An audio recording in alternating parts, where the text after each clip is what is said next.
Welcome back everyone to Deafblind Information Australia's webinar on the spectrum of deafblindness. So what do we mean by that? So this the diagram, I'll start to explain that through the use of this diagram, which is a blue shaded oval. On the right side of the oval, we have an area representing full vision. On the left side of the oval, we have an area representing or moving through to no functional vision. And on the top of the oval, we have an area moving through to no functional hearing. And as we move down to the bottom of the oval, we move to an area of full hearing. The title of the slide is It's a Spectrum. So the spectrum of hearing, there's a range for everybody from no functional to full hearing, etc. And the same for vision. And we start to look at, so can we place someone, a particular person or particular examples of people with deafblindness into this range or spectrum of deafblindness? So our first example here is that of someone with Usher syndrome. And from where we've placed them on this spectrum, hearing and vision spectrum, it's looking like they have a moderate vision loss and a moderate hearing loss. But what we also know about Usher syndrome is that this is a progressive condition in respect to particularly their vision. So people with Usher are born with no vision impairment, and as the condition progresses, they start to lose vision at nighttime or develop night blindness, but still might be very functional vision-wise during the day. And so at that stage of their syndrome, they might have a moderate hearing loss, but sit within the range of full vision. But at nighttime, when the light is fading, they move into that deafblind space. Let's look at another example. For example, maybe somebody with Down syndrome. So here we see them as, at the moment, or this particular example, there is a mild vision impairment, which is fairly typically, it's quite common to have a mild vision impairment in someone with deafblindness. Or it might be mild if it's uncorrected. So some people with Down syndrome have correctable vision losses, others don't have correctable vision losses. And, but often from testing we've had, people will not recognise Down syndrome as a potentially deafblind syndrome, but if you sit within that spectrum, you can sit anywhere within that area of not having full vision and not having full hearing and qualify for the diagnosis of deafblindness. Particularly if that combination has a functional impact on how you communicate, how you get around, how you socialise, and how you undertake day-to-day tasks. Here's an example of someone with Norrie disease. Norrie disease is another condition that progresses And in this case, it's more likely to be the hearing loss that develops, or the loss of hearing as the child ages. So at this particular stage in their life, you can see maybe they've got quite a significant vision impairment, but they still sit within that area of full hearing. But as they get older, their hearing they will start to lose their hearing, and may move at some point into the area of mild hearing loss, so still with a significant vision impairment and a mild hearing loss, but even later in their life, actually to become lose most of their functional vision, most of their functional hearing. So they now have very little functional vision or none, and very little functional hearing or none. And so sit right out in that extreme of deaf blindness with no functional vision and no functional hearing, which in many cases of deaf blindness is not a typical occurrence. We're more likely to sit closer into that middle part of the oval. And you could still, be affected by deaf blindness and qualify for the diagnosis of deaf blindness as well.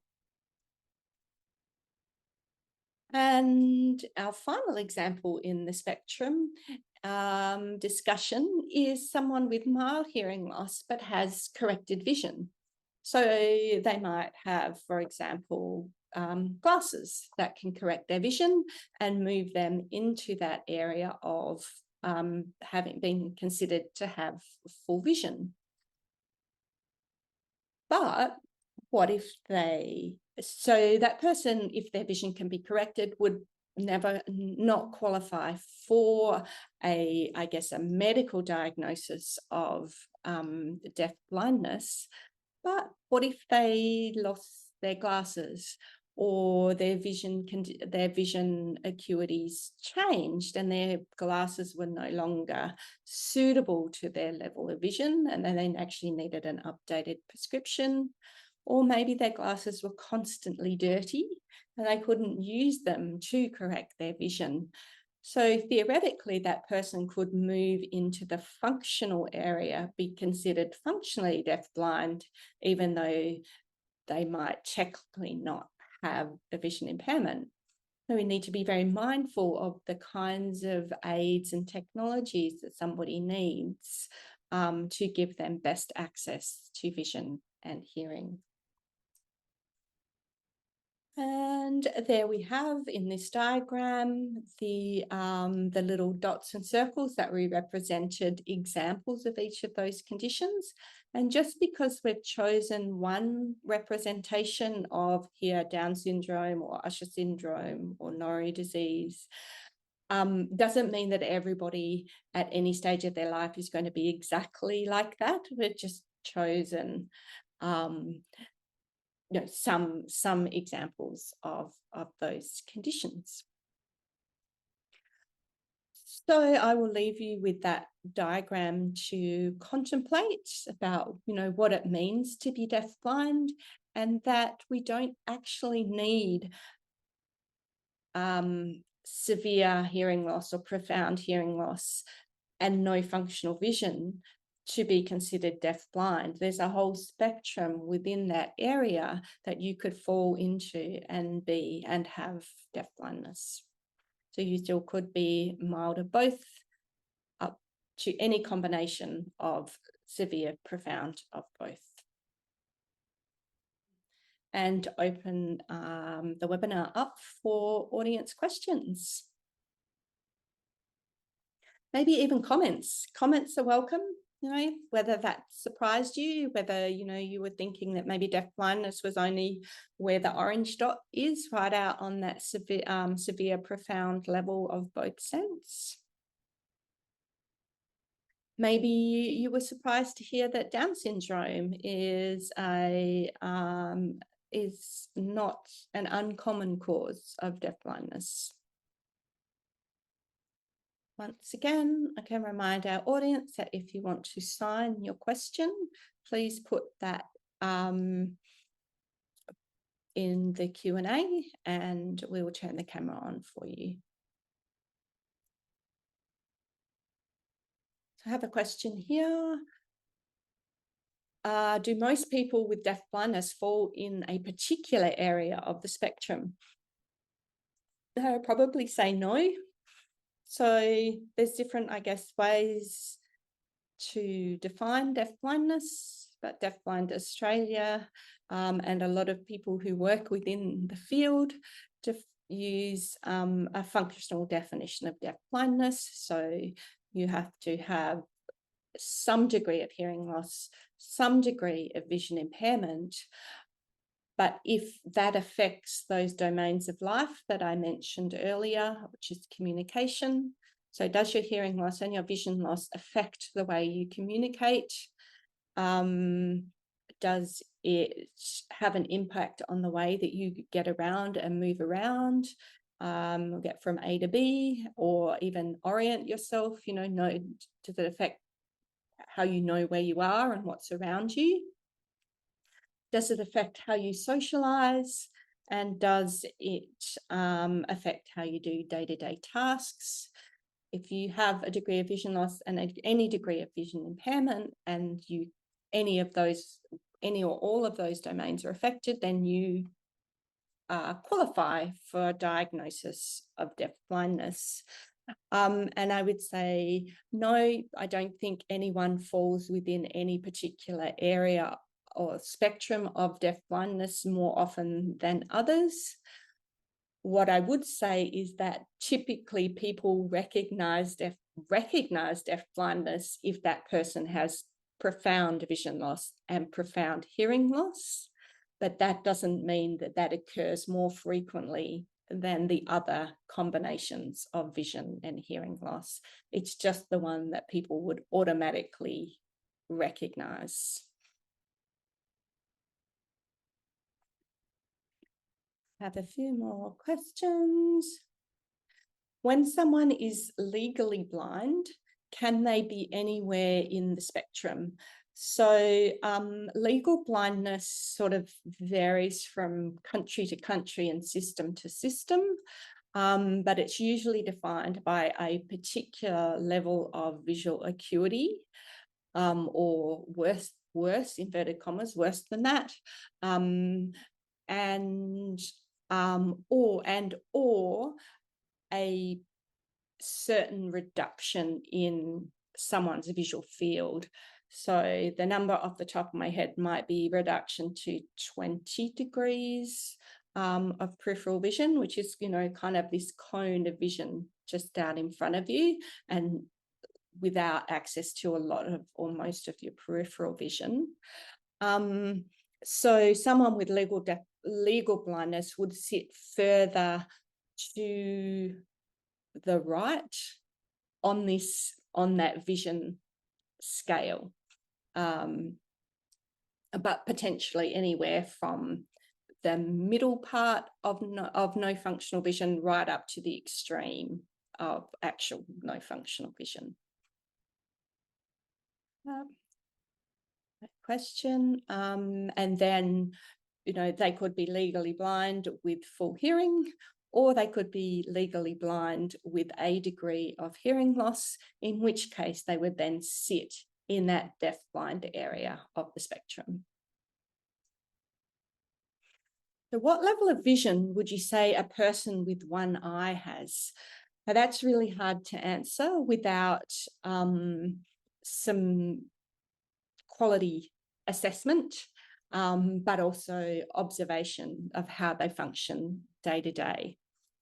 So a diagnosis of legal blindness is an assessment of the worst eye, so they look at the vision in your best eye and then decide, is that strong enough or weak enough to classify as a definite legal blindness. So they assess your better eye, or the eye with more vision, to determine that question. So next week we'll talk about people who are involved in assessing vision. And they would be able to give us really good information about what each eye sees and how to support the use of the vision that they do have. So potentially they could be blind, or they could be considered as having vision, depending on the strength of that one eye. And we would also have to be wary of how vision with one eye might affect things like how you perceive depth and how you perceive distance, and how far things are away from you and how far things go down, like steps.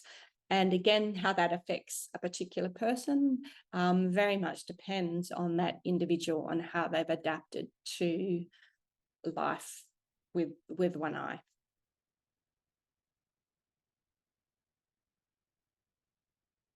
Right, thank you for those questions, and just checking. And yes, so I've just got a comment here as well. Going back to the one eye question, you're going to have a reduced peripheral vision because your one eye doesn't see all the way around. So if it's my left eye that is my working eye, I still can't see all the way around to my right periphery. So I will have reduced peripheral vision too.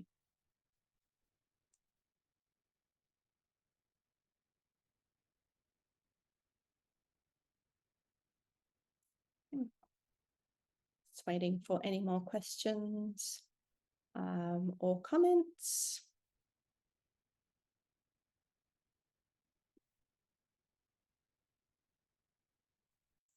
I'm quite keen to know if our audience opinion would be, did you think that you only had to sit in this very dark blue area to be considered deafblind? And whether that's new information that you could sit, further towards the middle of that oval and still be deafblind or have deafblindness. So I welcome your comments there in our Q&A. Okay, so we have another question. Could you explain more in depth how a processing disorder such as CVI or cerebral vision impairment can impact vision and hearing? That's a really good question and quite a complicated one. So for that, before I go on and answer that, I would encourage people, if they're not sure what CVI is, or cerebral vision impairment, that we have a section on our website, but we also have a webinar run by an orthoptist on cerebral vision impairment. So let's take the example of the effect of cerebral vision impairment on vision. So we would want somebody who has expertise, usually a team of medical and neurological expertise, in combination with an allied health team, in combination with family and their observations, to help us come to a diagnosis of cerebral vision impairment. So in a very simple way, I would say in CVI, in lots of cases, it's not the eyes that are affected, but what happens once the visual information has passed through the eyes and is traveling through the visual pathway to the areas of the brain that make sense of that visual information and interpret that information for us and tell us what it is that you're seeing. So it's that part of the visual pathway that is affected. And that can present in someone in multiple different ways and effects. And that's what our CVI sort of webinar and CVI literature will help you understand. So definitely, I think the thinking is moving towards that people whose processing of what they're hearing and what they're seeing, if that is affected and changes their perception or interpretation or how they perceive the world, then that could come under the umbrella of deafblindness, because they are not perceiving things in the way that a hearing sighted person is perceiving them. And so their reactions to those are going to be different and need to be understood, because we need to know what it is they're accessing and how it is they're perceiving it, or how we can support better access to use of those senses. The other part of the question that I'd like to address there is that, can it impact vision and hearing? So sometimes, I think particularly in CVI, but also maybe in processing of what somebody hears, there's definitely a cohort of people who I think can't do both at the same time. So they might have to use their vision to understand what they're hearing, but then kind of shut down or ignore their visual sense while they focus on their auditory sense and making sense of that. So say for someone with a particular sort of CVI, where they have difficulty processing visually complex things with lots of detail, things with lots of things to look at, maybe, down to maybe even just a simple thing like a light or a bright coloured ball. If I need to visually attend to that, I need to ignore what I'm hearing. And then if I'm going to use my grasp space to reach for that thing that I saw, I actually need to shut down my visual system while my grasp space or my grasp system comes into action. So sometimes what we'll see is that a person is looking at the visual target, and then they turn their head away, and then they reach for it. So they're not using the two at the same time, because maybe those two spaces aren't working well together. So I need to use one or the other, or one at a time. And often we might see that with vision and hearing, that maybe they turn their head away to listen or close their eyes to listen. And you can see how that might lead to misunderstanding as well. If somebody closes their eyes to listen, a hearing sighted person could potentially make the assumption that they're not listening, because in a hearing sighted world, we might look at the person who's talking to them. We might look at something to listen to it. A little, I guess, shout out there for the assumptions that we make as hearing sighted people in the reactions that we see in and the way that somebody is in the world with deafblindness. Thank you, Therese and Naomi, and our captioner Lee, for their assistance with our access today. Okay, and thanks and goodbye.